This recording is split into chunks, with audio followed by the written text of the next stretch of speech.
Geauga County Judge Timothy Grendell now off the bench. The Ohio Supreme Court suspended him without pay for violating the state's judicial code of conduct.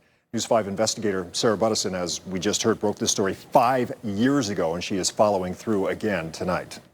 Rob, the Ohio Supreme Court strongly condemned Grendell's decision to detain the two boys and suspended him for 6 months at least. But the people at the heart of this case say the suspension is not punishment enough. We first told you Connor and Carson's story back in 2020. The brothers were just 13 and 15 when Judge Grendell sent them to solitary confinement for 3 nights in a juvenile detention center. I was put in a cage, basically. He also charged them as unruly children because the brothers refused to visit their estranged dad.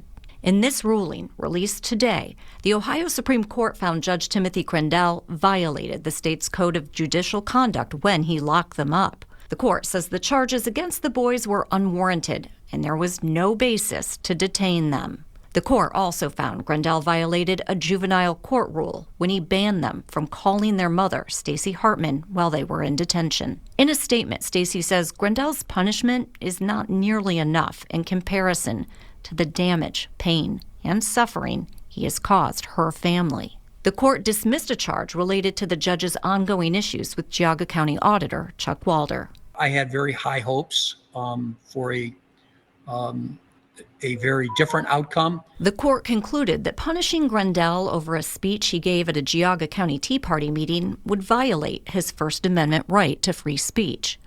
It came to the same conclusion regarding his testimony in support of a House bill sponsored by his wife, Diane, who was a lawmaker at the time. I was brought up that judges are held to a higher standard.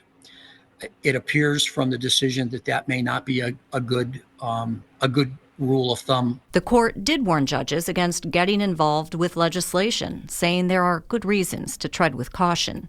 Grendell's suspension without pay took effect immediately. This afternoon, in the Geauga Juvenile and Probate Court, the name next to judge was already blank.